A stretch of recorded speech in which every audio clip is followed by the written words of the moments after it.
Hello les Vipers, comment allez-vous? Bien ou bien? Bah écoutez, merci d'être là. Aujourd'hui, je vous emmène faire un petit tour chez Elif et on va aller voir un petit kit, enfin il est petit, mais il est plutôt costaud. L'icône 220, donc vous l'aurez compris, icône 220, la box 220 watts. Et puis dessus, un petit Cliro en 2 ml ou en 4 ml, les deux configurations font partie du kit. Le fameux Cliromiseur Hello. C'est un kit que vous allez pouvoir trouver au prix de 62,90 € chez notre partenaire et ailleurs. Et sans plus attendre, eh bien on va aller faire le tour de la boîte, un petit unboxing comme on dit, et puis on va voir ce que Elif nous propose dans ce kit icône 220. C'est parti.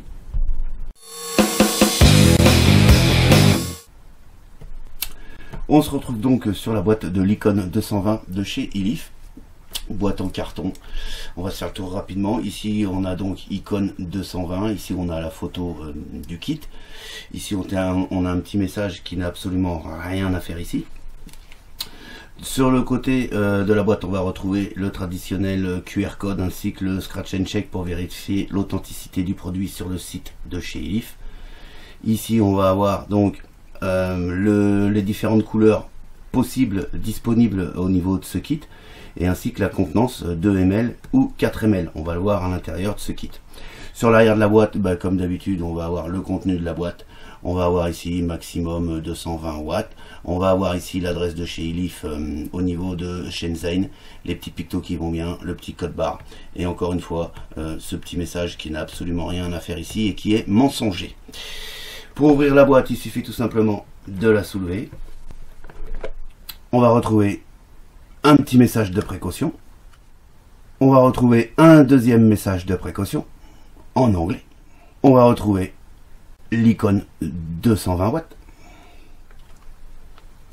On va retrouver le Cliromiseur Hello.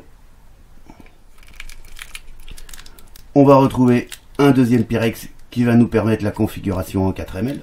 On enlève la petite mousse. On enlève le petit carton. On découvre le manuel d'utilisation avec une partie en français, voilà, où tout est expliqué. Vous allez pouvoir éplucher ce petit manuel plutôt complet qui va vous permettre d'utiliser toutes les fonctions de votre box sans aucun souci de compréhension. On va retrouver le traditionnel câble USB, micro USB qui va permettre le rechargement et également la mise à jour du firmware. On va retrouver une deuxième résistance à 0,20 ohms en 3 coils. On va retrouver le manuel d'utilisation du Cliromiseur Hello avec également une partie en français. Alors utilisation ultra simple, hein, d'ailleurs on voit par rapport à l'épaisseur du manuel d'utilisation. Et on va retrouver un sachet de spare. Dans le sachet de spare, on va retrouver un drip top avec ces deux joints ici qui permettent d'avoir un bon maintien au niveau du top cap. Donc drip tip en Delrin. On va retrouver l'Areos qui va permettre de passer le Cliromiseur en configuration 4 ml. Et on va retrouver donc 3 joints qui permettra de changer tous les joints de votre Cliromiseur. L'unboxing étant terminé, on va passer maintenant sur le Cliromiseur. Donc le Cliromiseur Hello, un Cliromiseur tout en acier inoxydable avec ici un drip tip en Delrin. Okay, vous pourrez vous apercevoir les deux joints ici qui vont permettre un très bon maintien au niveau du Cliro. Plutôt agréable en bouche, hein, il est légèrement évasé comme vous pouvez le voir là. Ensuite on va découvrir ici donc le top cap. Alors l'usinage est plutôt nickel. C'est bien fini, il n'y a pas de bavure, il n'y a pas de trace d'outils. Non, c'est plutôt bien fini. Alors ouverture du top cap, non pas en dévissant mais tout simplement en appuyant. Comme on peut le voir ici, open. On l'ouvre comme ceci. Ici, on va donc avoir l'endroit où vous allez pouvoir remplir votre Cliro. Ça, c'est plutôt agréable. Ça permet de ne pas perdre le top cap. Et puis, tout simplement, de le pousser. Ça, c'est plutôt pas mal. On s'apercevra ici qu'on a une bille qui va permettre un bon maintien pour éviter que ça souffle quand vous le mettrez dans votre poche. Pas de souci. Donc ici, on est sur la configuration 2 ml. On peut s'apercevoir ici, on a donc la résistance de 0,3 ohms de montée. Et il nous à titre indicatif, il nous indique entre 40 et 110 watts. Là-dessus, on est sur une résistance quad coil. Ici, on va avoir des airflows plutôt importants. On va pas rentrer trop dans les détails puisque il y a déjà une revue qui existe sur le Hello à lui tout seul. Je vous inviterai à aller la regarder.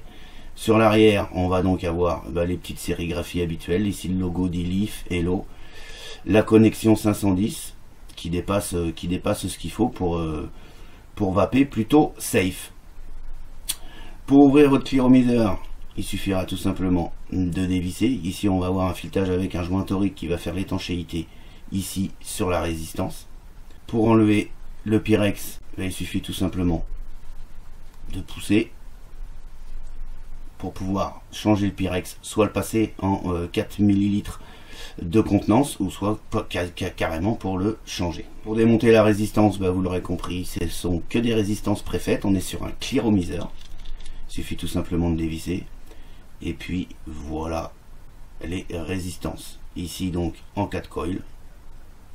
Ici on s'apercevra des fentes qui sont plutôt assez costauds. Donc vous allez pouvoir mettre le liquide que vous voulez, hein, même en full VG ça passe, il n'y a pas de souci. Par contre sur ce genre de résistance vous viendrez pré-imprégner en mettant quelques gouttes dans chaque fente et puis une goutte dans chaque coil pour pouvoir imprégner le coton pour pas choper un dry dès le départ. Voilà. Ici on a donc la connexion au fond qui vient faire la connexion ici sur le bord avec la résistance. Voilà, alors on était en configuration 2 ml. Pour passer en configuration 4 ml, il n'y a rien de plus simple. Il suffit de prendre la petite réhausse qui était dans le sachet de spare, de venir le mettre sur la résistance, de prendre le Pyrex en 4 ml, vous ne pouvez pas vous tromper. Là on a le 2 ml et ici on a le 4 ml. Voilà la différence de hauteur et c'est pour ça que vous devez mettre cette petite rallonge. Ensuite vous venez tout simplement placer le Pyrex et puis vous venez y remettre vos top cap. Alors les filetages sont plutôt corrects. Je n'ai pas rencontré de problème. Alors là c'est le joint qui est un peu sec. Voilà. Et puis là on est donc en configuration 4 ml. On va passer sur les mensurations du Hello. Donc on est sur un diamètre de 25 mm. Ici en configuration 4 ml, on va être sur une longueur de 40,8 mm. Avec la configuration ici 2 ml, on va descendre à 31,8 mm pour un poids de 46 grammes. En rendu de saveur plutôt correct pour sa catégorie. J'ai pas rencontré de problème majeur, pas de fuite, ça fonctionne plutôt bien. On a débuté ici, donc comme je disais, sur les airflows. Voilà, on a terminé le tour du Hello. Au niveau de l'icône, la box icône 220 par elle-même, voilà un petit peu, on se fait le tour. Donc on est sur une box en aluminium.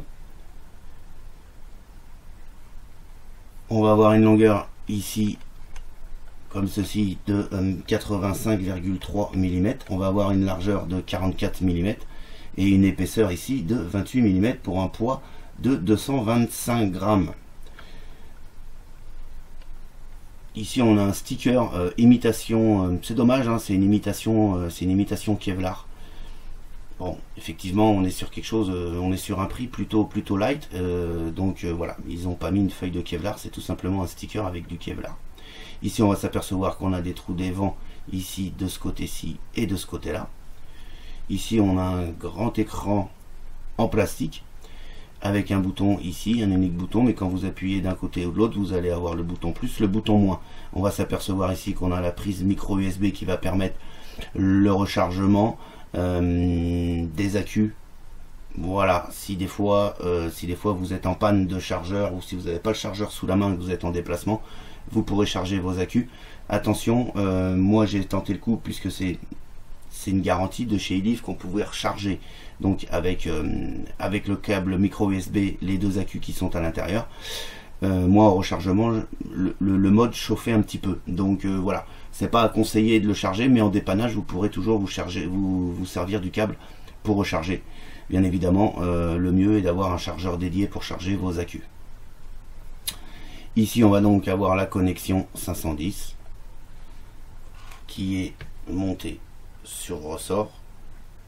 un ressort plutôt ferme qui va faire une bonne connexion avec la grande majorité de vos Cliro et de vos Atos. Ici, on va s'apercevoir qu'on a 4 vis pour pouvoir démonter le top cap ici de la box.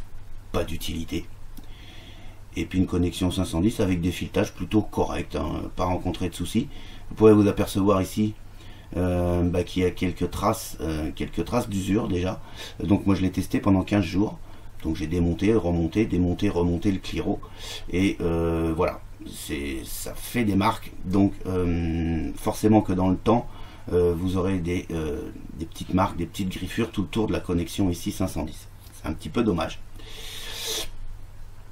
Ici on va avoir le bouton switch, donc forme gâchette. Donc bien sûr il marche jusqu'aux 3/4 de la gâchette, ça marche sans aucun problème.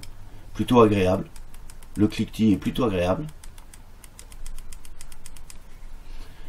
Bien sûr il n'y a pas de jeu dans les boutons. Voilà, ici on va avoir sur le dessous la trappe à accu. Ici on va s'apercevoir qu'on a 8 trous de dégazage. Ici encore des vis pour pouvoir démonter. Et puis ici les petits pictos qui vont bien. Pour l'ouvrir la trappe, il n'y a rien de plus simple. Il suffit de soulever, ça s'ouvre. On découvre ici le moins, le plus, c'est bien indiqué. Donc 2 accus 18650. Et au fond on va s'apercevoir également du plus et du moins. Voilà. Il n'y a pas un jeu extraordinaire au niveau de la porte. C'est normal que ça bouge un petit peu puisqu'on est sur une porte coulissante. Donc on va y mettre 2 accus 18650 comme indiqué. Donc le plus avec le plus et le moins avec le moins. On referme. La porte tient plutôt bien. Ça clique pas et c'est plutôt pas mal. Voilà, ensuite on tombe bien ici sur l'écran.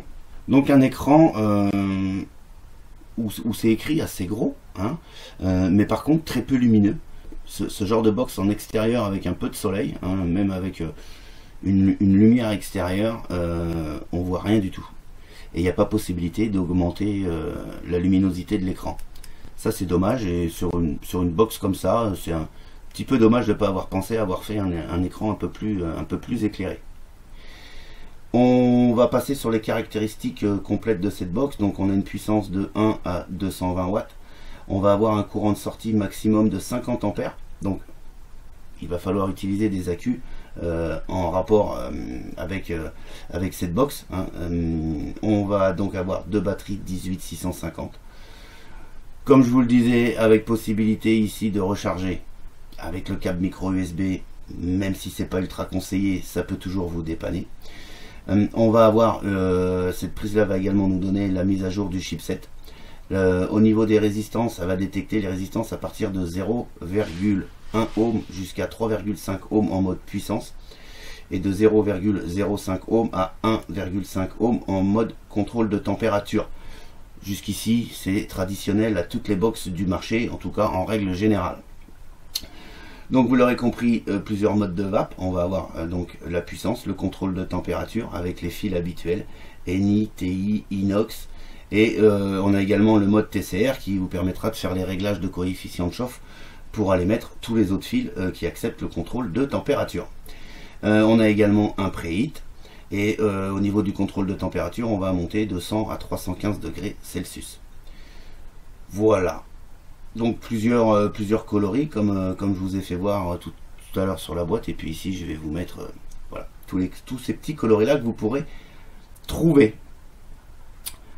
Voilà, donc je vais remonter tout de suite le Cliro dessus. Ça permettra d'aller voir un petit peu au niveau du menu. Alors le menu il est, ouais, ça va, il se manœuvre assez facilement. Je n'ai pas rencontré de gros problèmes dessus.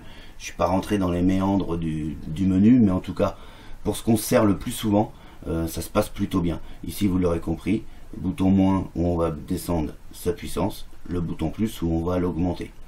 On voit qu'au tableau de bord on va avoir les deux accus ici, le 1, le 2, ce qui permet de contrôler la charge de la Q1 ou de la Q2, puisque comme vous pouvez le voir ici sur la porte, vous avez 1 et 2. Le chipset contrôle en fait contrôle très bien la décharge des accus et équilibre la décharge des accus, ce qui fait que vos deux accus se vident en même temps. On va avoir ici donc l'impédance de votre résistance. Alors je sais pas si vous voyez bien parce que l'écran c'est pas le top de chez Top. Donc ici il me détecte la résistance à 0.27 ohms et eux nous l'a donné pour du 0.30 ohms. Voilà, on n'est pas si mal que ça. Ici ça va vous donner le voltage que vous demandez par rapport à la puissance que vous demandez. Comme vous pouvez le voir, si je descends la puissance, je vais descendre mon voltage. Donc on va bien le descendre. Voilà, donc là on est à 33 watts à peu près, voilà, 33 watts. Je demande donc 2 volts 98 à mes accus. Et si j'appuie sur le bouton Fire, je demande 10 ampères, hein, presque 11 ampères de décharge à mes accus. Voilà. Après, pour rentrer dans le chipset, il n'y a rien de plus simple. Ça se passe plutôt facilement. Je vous ai parlé tout à l'heure du preheat.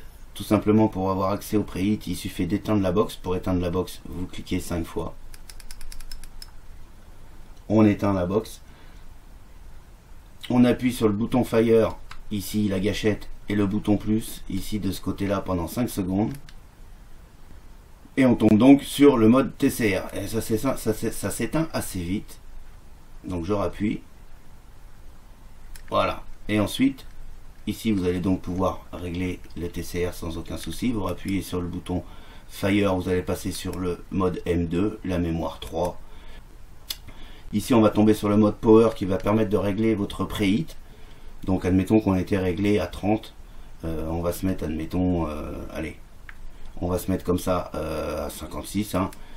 Et puis ici on va pouvoir venir soit laisser en mode off si on veut pas le preheat. Et si on veut le preheat, on monte le nombre de secondes qu'on veut que le preheat se fasse. Enfin, vous avez compris un petit peu le procédé du preheat. Si on veut pas de preheat, on revient sur off, on valide avec le bouton Fire. Ici on va pouvoir utiliser la prise USB ou pas. Voilà, au niveau c'est pour mettre la mise à jour, en fait, pour faire la mise à jour du firmware sur le site de chez Elif. Donc là pour l'instant on s'en sert pas, donc on laisse sur off. Et puis ensuite on repasse sur le contrôle M1 et on laisse s'éteindre la box. On rallume la box, on clique 5 fois. Pour régler au niveau du contrôle de température, il n'y a rien de plus simple. On clique 3 fois sur le bouton Fire. Et là on va avoir donc wattage. Avec le bouton plus et le bouton moins, on va pouvoir aller naviguer. Donc le NI, le TI ou le SS. Et puis ensuite on retombe donc sur le M1, le M2 que vous aurez réglé préalablement comme je vous ai fait voir tout à l'heure, le M3, et on repart en wattage. On va donc se mettre en contrôle de température, on va choisir le NI, et puis ensuite il suffit tout simplement d'appuyer sur le bouton plus, on est en Fahrenheit, on appuie une fois, on passe en degrés Celsius. Vous réglez la température qui vous importe. Et puis voilà, il n'y a franchement rien de compliqué au niveau de ce chipset. Pour venir régler pareil hein, la puissance en mode température, une fois que vous êtes en mode température, vous cliquez 4 fois sur le bouton Fire. Ça reste à peu près pareil sur tous les chipsets. Ici on est donc sur de la température, on va descendre la température. Je sais pas, on va mettre une température, voilà, allez. Hop, on descend. On va régler, admettons qu'on se règle à 72, voilà, 165 degrés, pardon. Et je lui demande donc 72 watts. Voilà, il n'y a rien de plus compliqué. Alors oui, est-ce qu'on peut, ouais, on peut passer sur le blocage de votre résistance, puisqu'en contrôle de température, il faut toujours bloquer la résistance. Vous appuyez sur la gâchette et le bouton plus, simultanément. Et vous venez, vous voyez, au niveau de la résistance, voilà. Là, je suis venu la loquer. Je veux la déloquer, je rappuie dessus. Et je la déloque. Voilà. Brièvement, tout le reste est expliqué dans le manuel. On va pas s'étaler plus que ça au niveau de ce chipset qui est pour moi plutôt pas mal, fonctionne plutôt bien et plutôt intuitif. On va repasser en wattage, donc 3 fois sur le bouton Fire. Et puis avec bouton plus, on continue, on fait le tour, on se met sur wattage, on sélectionne le wattage. Ce qu'on va faire, c'est qu'on va se remplir le cléromiseur. Ensuite, eh ben, on ouvre comme ça. Et il suffit tout simplement d'y mettre votre liquide préféré. Alors, moi, je ne vais pas le remplir à fond, mais vous l'aurez bien compris. Dans cette configuration-là, vous pourrez y mettre 4 ml, ça rentre sans aucun problème. Voilà. Et puis ensuite, vous refermez. Et puis, voilà. Hein, on ouvre. Voilà. Moi, j'ai pas rencontré de fuite sur ce petit Hello. Voilà, bah écoutez, on va se retrouver incessamment sous peu, et puis je vous donne mes impressions. Je vous donne mes impressions sur cette Icon 220.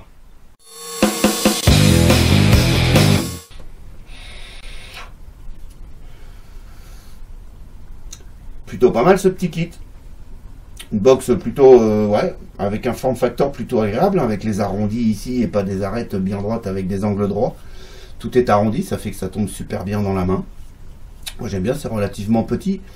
Pour une 18-650, ils ont réussi à loger 2 18-650 dans une box aussi compacte.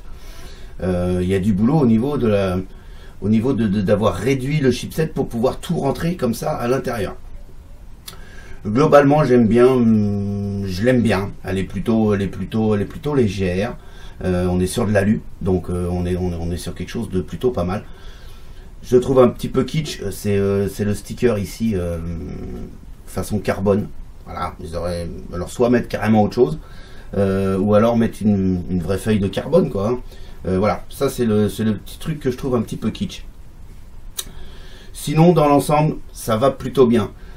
Vous avez vu, hein, on rentre plutôt assez facilement au niveau du chipset. Ça se manœuvre relativement simplement. Au niveau du cléromiseur, l'Hello, il n'y a pas de souci. Il n'est pas récent, il est sorti il y a déjà un petit moment. En tout cas, moi, ça fait le 2e ou le 3e que je teste. J'ai pas rencontré de problème majeur.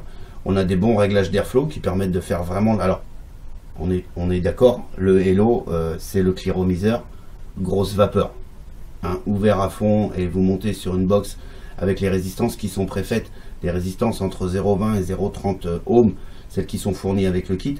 Vous allez pouvoir naviguer entre 50, je dirais entre 50 et 80 watts sans aucun souci. Malgré tout, bien qu'il soit orienté grosse vapeur, bah quand même, pour ma part, un rendu de saveur tout à fait correct dans sa catégorie. Voilou. Ce qu'on va faire, c'est qu'on va tout de suite passer sur les plus et les moins. Et puis on va commencer par les moins, tiens. Les moins. Alors, ce qui pêche le plus pour moi au niveau de ce kit, au niveau de cette box surtout, le Cliro, j'en parlerai pas parce qu'on en a déjà parlé dans d'autres revues. Et globalement, il est bien. Voilà, il n'y a pas de problème là-dessus. Non, je vais plus me pencher sur la box. L'éclairage de l'écran, qui est beaucoup trop faible. Il est beaucoup trop faible. Alors, autant dans une maison, ça va se passer plutôt pas trop mal, mais en extérieur, alors je vous parle même pas en extérieur en plein soleil, en extérieur, avec la lumière du jour, c'est difficile à lire. Voilà, ça c'est bien dommage, et il n'y a pas de réglage. Ça c'est bien dommage. La qualité de la peinture, j'émets des réserves sur la qualité de la peinture. Moi, comme je vous le disais, ça fait une quinzaine de jours que je l'essaye. Et comme vous avez pu le voir ici, sur le dessus de la box, juste autour de la connexion 510, j'ai des bonnes petites griffures quand même qui se sont faites. Bon, alors effectivement, j'ai testé la chose en vissant et dévissant plusieurs fois la tôle, ce que je fais sur toutes les boxes. Et là, la peinture est partie relativement rapidement. Ça, il faut le savoir. Et puis j'ai rencontré moi, enfin un souci, c'est pas vraiment un souci, mais en tout cas c'est un moins, puisque Ilif nous dit que le chipset contrôle et gère la charge de vos accus par le câble micro USB. Hein, donc le chipset il est fait pour, C'est-à-dire qu'en plus, il va ramener l'équilibre de vos accus, hein, pour qu'ils soient chargés tous les deux à la même charge. Mais par contre, le mode chauffe. Quand vous en tout cas, moi je l'ai fait. Alors, je l'ai testé plusieurs fois avec d'autres accus, hein, différents. Et j'ai toujours eu cette chauffe. On est bien d'accord, hein. Le mode, il n'est pas brûlant. Pardon. Mais il y a une chauffe. Voilà. Donc, moi, je préfère charger mes accus sur un chargeur dédié. Et c'est ce que je vous préconise. Voilà. Ça fait aussi partie d'un moins parce que du fait qu'on chauffe, il n'y a pas de danger au niveau des accus. Mais on chauffe et on vient chauffer le chipset pour pas grand-chose, quoi. Voilà. Globalement, au niveau des moins, c'est tout ce que j'ai trouvé. Au niveau des plus, on est sur une box qui est plutôt d'un bon rapport qualité-prix. Je le répète, on est à un peu plus de 60 €. On a quand même la box de 120 watts avec le contrôle de température et tout ce qui va bien. Et on a quand même aussi un cliromiseur avec les deux configurations, 2 ml ou 4 ml et 2 résistances. Pour un peu plus de 60 €, c'est plutôt, je trouve que c'est plutôt bien placé. Un autre petit truc que j'aime bien, le bouton Fire, façon gâchette là, c'est plutôt bien, on n'a pas besoin de le chercher. Ça tombe direct, que vous soyez droitier ou gaucher, il n'y a pas de souci, que vous le preniez dans un sens ou dans l'autre, pas de souci. Je kiffe les gâchettes au niveau du bouton Fire. Ce que j'aime bien aussi sur toutes ces box électroniques, c'est qu'on puisse avoir une évolution de la box. Notamment là, on peut faire la mise à jour du firmware sur le site de chez Elif. Ça, c'est plutôt bien. Ça permet d'amener des améliorations au niveau de la box. Et ça, j'aime bien. Et puis, pour conclure, j'ai un petit plus au niveau du cliromiseur. Parce que c'est important. C'est pas parce que on est sur un cliromiseur qui a quand même la vocation de faire des gros nuages, hein, d'accepter même des liquides en full VG. Il y a quand même un rendu des saveurs qui est plutôt présent pour sa catégorie, un rendu de saveurs correct. On va donc conclure cette revue avec la note obtenue au sein du Vapelier, 4,3 sur 5, c'est plutôt une note correcte pour ce petit kit Icon 220 de chez Elif. Sur ce, je vais vous souhaiter une excellente journée et une excellente vape, et je vous dis à très bientôt pour d'autres aventures de la vape. Ciao ciao.